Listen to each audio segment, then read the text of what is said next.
Bom dia, irmãos e amigos da Casa Espírita Maria de Nazaré, da Rocinha, do Grupo de Estudos Espíritas do Leblon.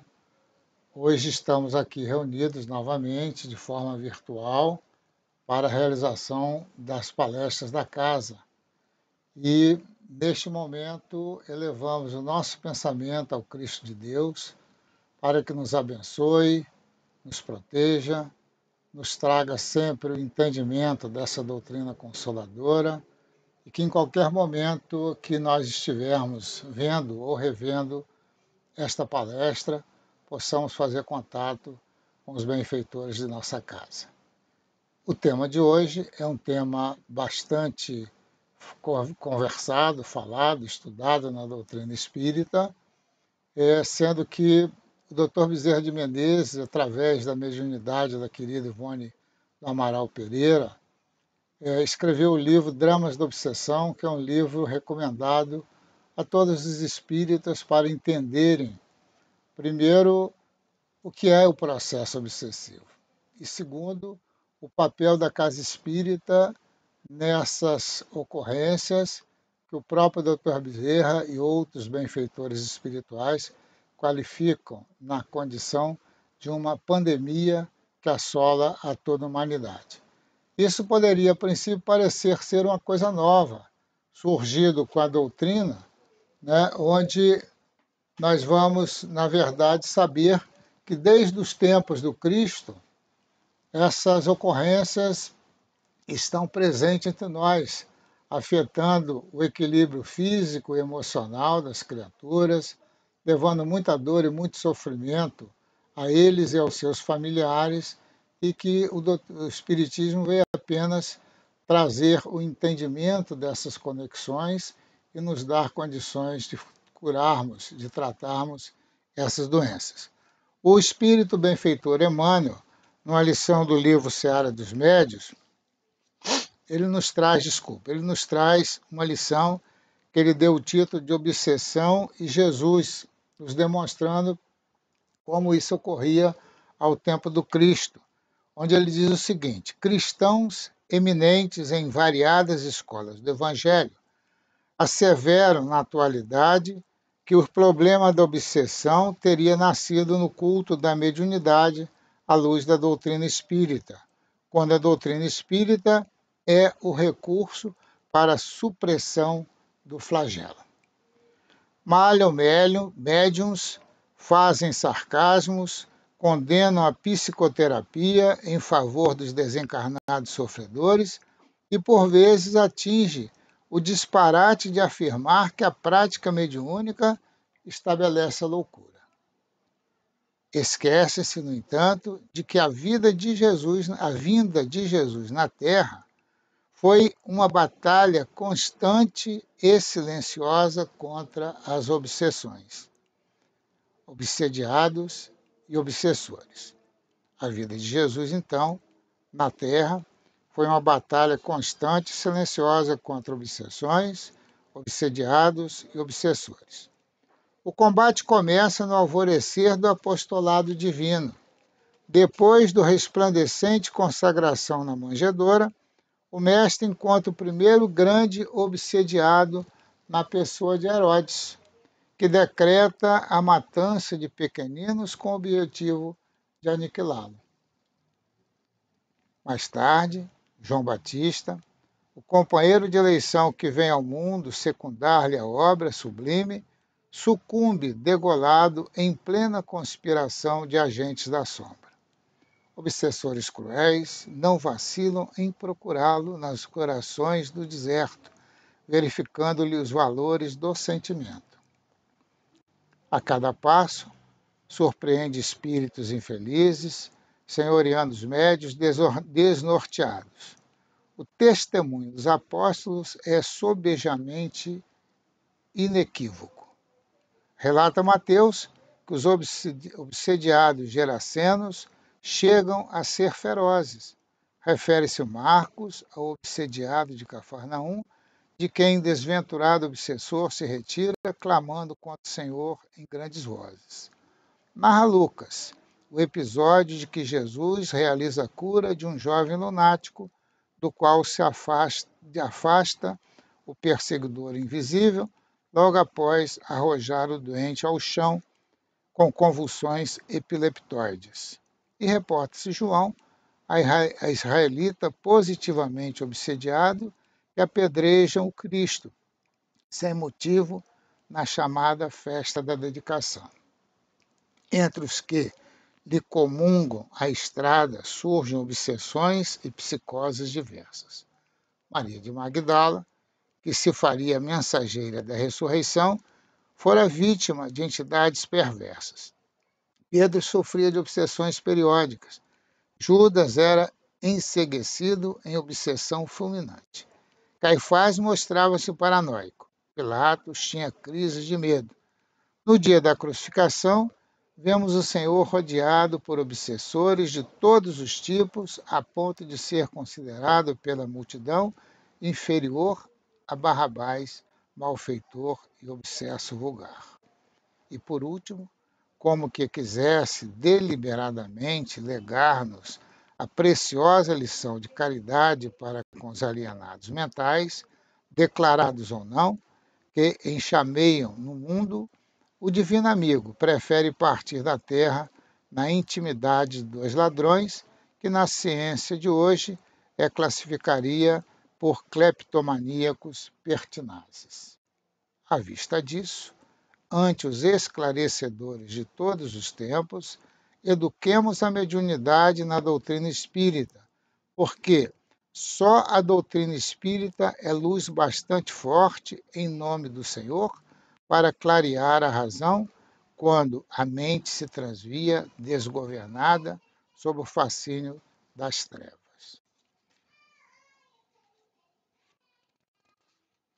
Então está aí a lição que Emmanuel nos traz, refletindo, sobre a questão das obsessões que está presente em todos os tempos, especialmente no Evangelho do Cristo, nessas demonstrações que acabamos de ver na narrativa, sempre objetiva, clara, do Emmanuel.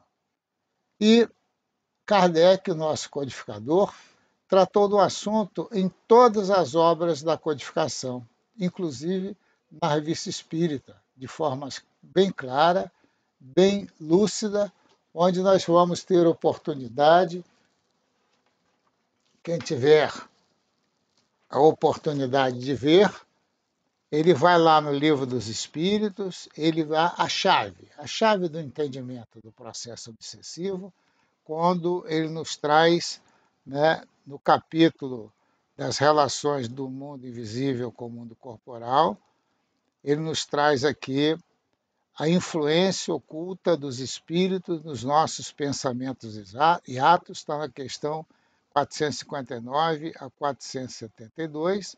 Ele trata dos possessos, na 473 a 480, dos convulsionários, na 481 a 483. Trata também do Livro dos Médiuns, das obsessões simples, da fascinação, da subjugação, das causas da obsessão e os meios de combater, no capítulo 23, nos itens 237 a 254. O Evangelho trata também do assunto, quando ele nos fala da reconciliação com os adversários, no capítulo 10, nos fala dos inimigos desencarnados, nos traz a prece para afastar os maus espíritos, no capítulo 28, 15 e 16, e na prece para pedir força para resistir a uma tentação, no mesmo capítulo, no item 20, e na prece pelos obsediados, também no capítulo 28, no item 81. No livro A Gênese, ele vai trazer aqui as obsessões e as possessões, que é uma parte do famoso capítulo 14, os itens 45 a 49, e os possessos no capítulo 15, 29 a 36, e na Obras Póstumas, da obsessão e do processo e da possessão, é uma lição que está na primeira parte do livro Obras Póstumas. Mas agora nós gostaríamos de trazer aqui isso que nós consideramos a chave do entendimento. Quando Kardec, na questão bastante conhecida, a 456, ele faz uma pergunta muito objetiva, muito clara, que vai nos trazer uma resposta também clara, mas bastante preocupante. Quando Kardec pergunta aos espíritos o seguinte, está no capítulo da faculdade que tem os espíritos de penetrar os nossos pensamentos.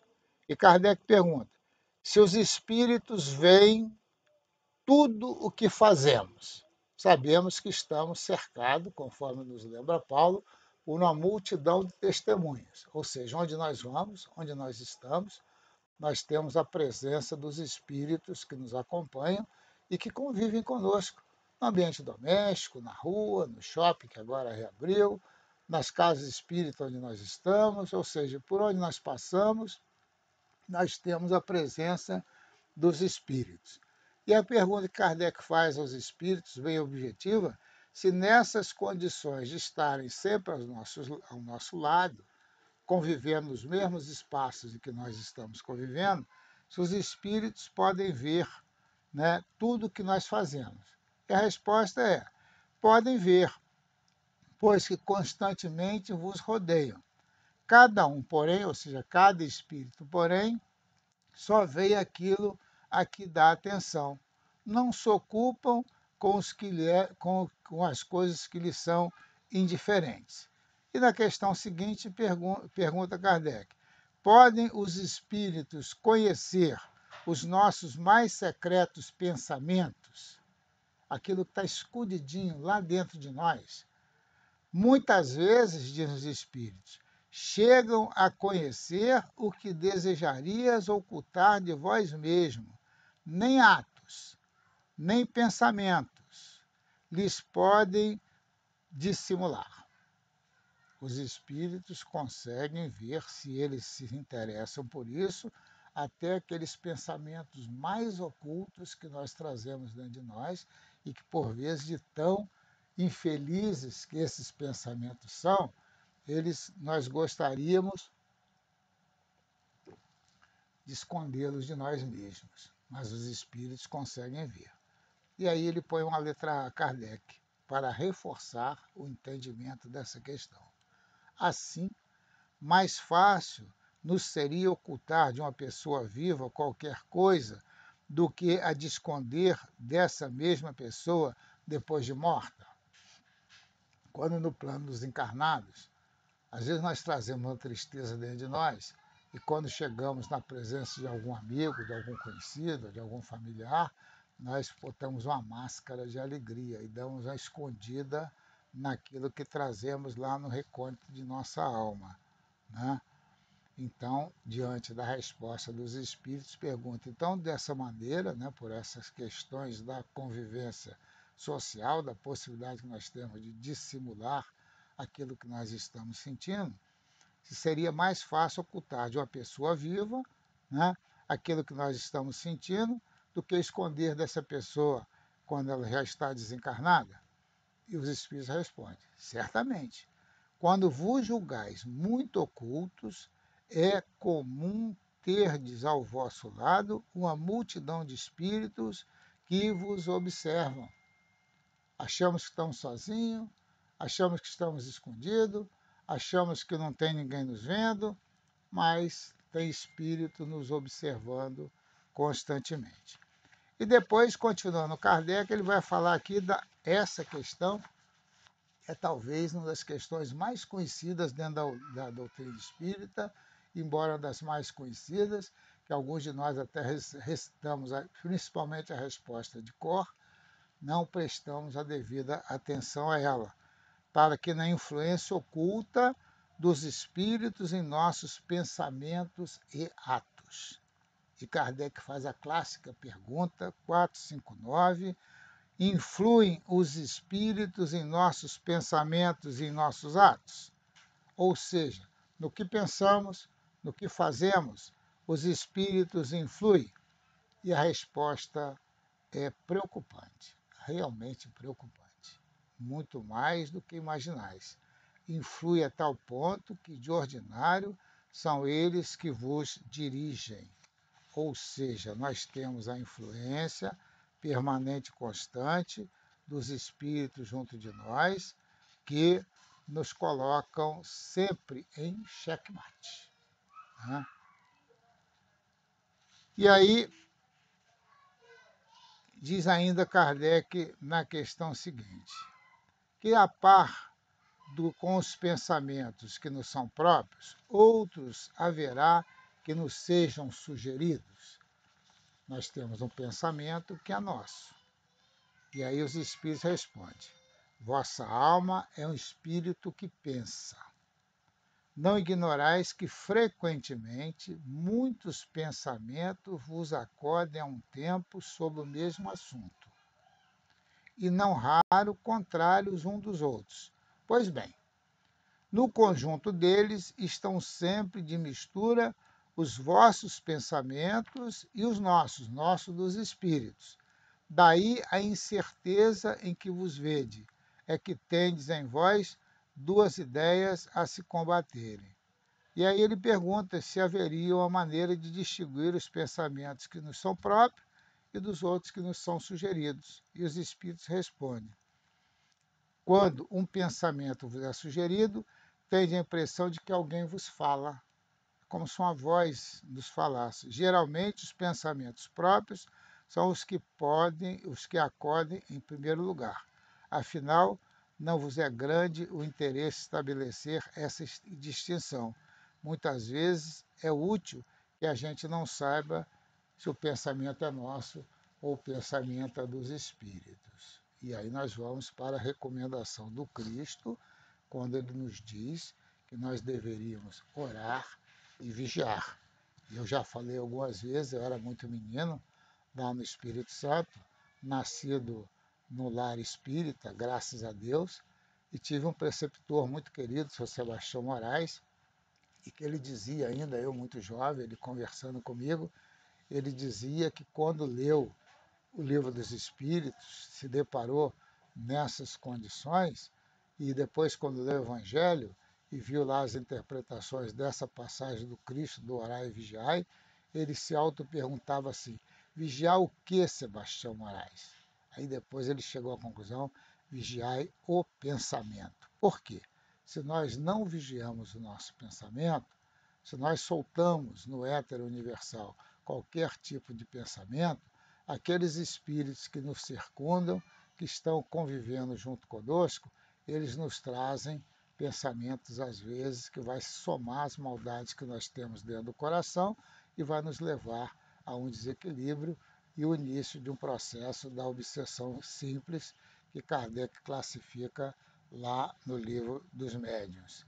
E aí, inclusive, nós ouvíamos outro dia, pelo canal do YouTube da nossa casa, uma palestra magnífica do nosso companheiro Gustavo Kister, e que ele lembrava a querida Dona Ivone do Amaral Pereira, que recebeu do Camilo Castelo Branco a obra portentosa Memórias de um Suicida, uma obra densa, uma obra complexa, mas que quem tiver uma estrutura das condições daquilo que a doutrina espírita nos ensina, não deve deixar de ler.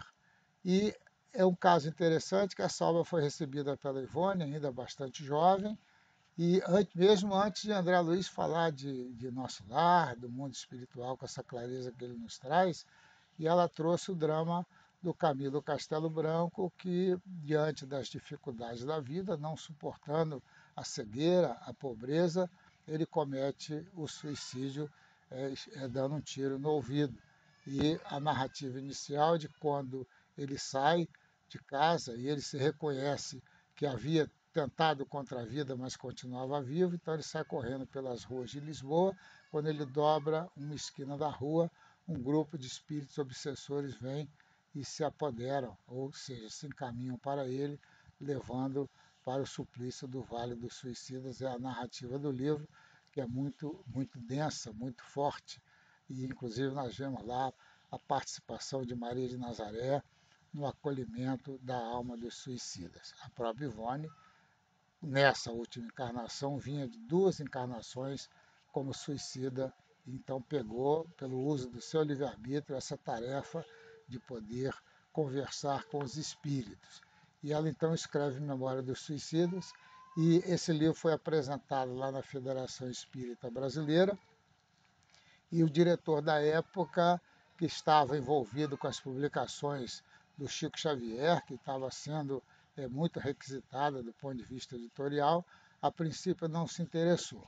E falou, não, agora nós já temos outras obras aí sendo publicadas, e ela volta então triste para casa, e lá pelas tantas pegou os manuscritos, naquele tempo era tudo escrito à mão, e preparou uma fogueira no quintal e já ia então colocar fogo nos originais, quando ela, pela mediunidade da vidência, vê se aproximar dela o espírito Leon Denis e falou, não, minha filha, não faça isso.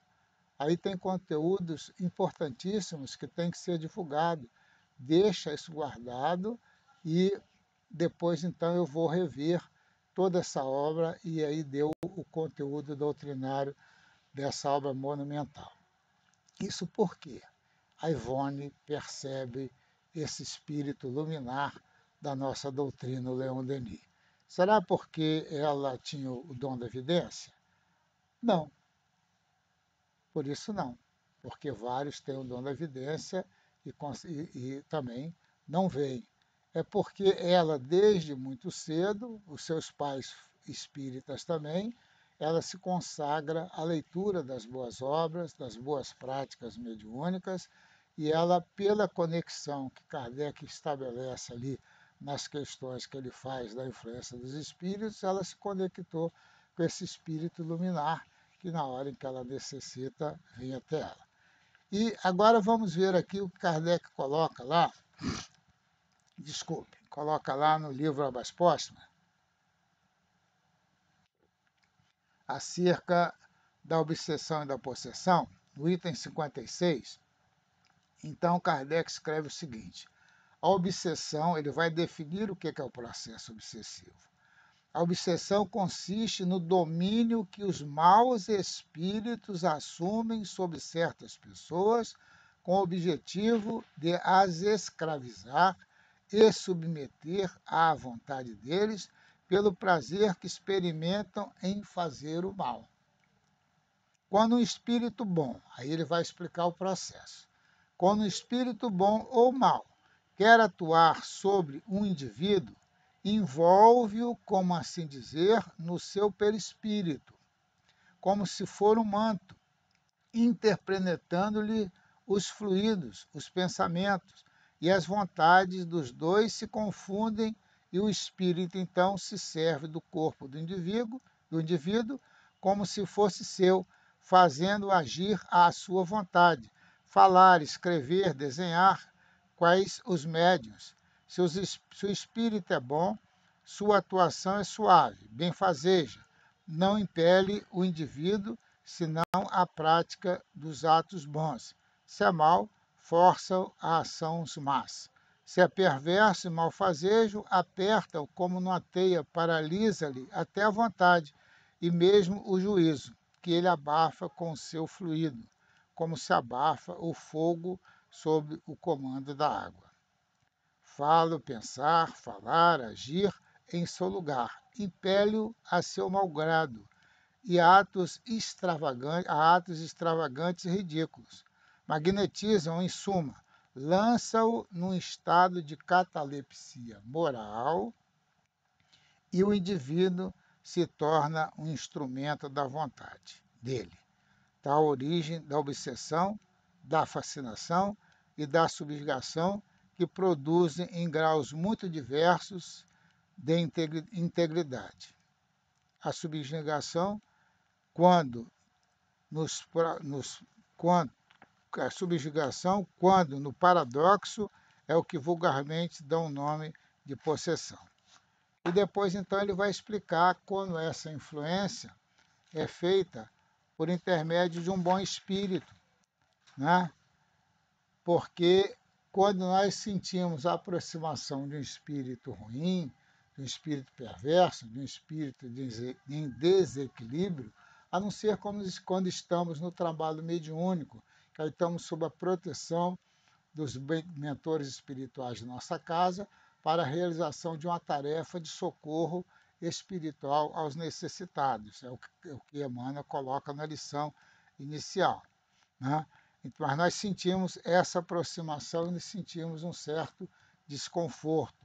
Já quando o espírito é bom, o processo é o mesmo, ele nos envolve fluidicamente, como se fosse uma capa, um manto que se lançasse sobre nós a nos cobrir. Claro que, como sendo um fluido de um espírito bom, essa sensação é doce, essa sensação é suave, é a sensação que nós sentimos quando entramos na nossa casa, quando estava funcionando, antes dessa anormalidade que estamos vivendo, e quando voltar a funcionar, quando nos aproximamos daquele ambiente, que é um ambiente higienizado, um ambiente envolvido nas bênçãos do amor do Cristo, então nos sentimos bem. Então, essa é o que Kardec traz lá na Obras Póstumas, vale a pena, o estudo é belíssimo, ele completo. Já no livro A Gênese, no famoso capítulo 14, que fala dos fluidos, ele vai tratar no item 45 da obsessão e da possessão. E aí ele diz assim, isso aqui é importante, isso aqui nos chama a atenção, que nos remete ao tempo da nossa infância, que já ficou para trás alguns aninhos, e lá na cidade interior, onde nós morávamos, chegou essas pipoqueiras, né, que tem nos cinemas, que também não estão podendo ir, e tem aquela máquina que o milho entra ali, daqui a pouco ele começa a estourar e começa a pular em grande quantidade. Então, o Kardec diz o seguinte, pululam, ou seja, esse movimento de ficar, né, pipocando por todos os lados, em torno da Terra, os maus espíritos. Opa! Quer dizer, que estão, os maus espíritos estão na Terra? Aí Kardec responde o porquê. Em consequência da inferioridade moral nossa, dos seus habitantes. A ação malfazeja desses espíritos é parte integrante dos flagelos que a humanidade se vê a braços nesse mundo. A obsessão, que é um dos efeitos de semelhante ação, como as enfermidades e todas as atribulações da vida, deve, pois, ser considerada como provação ou expiação e aceita com esse caráter. Chama-se obsessão a ação persistente que um espírito mau exerce sobre o indivíduo.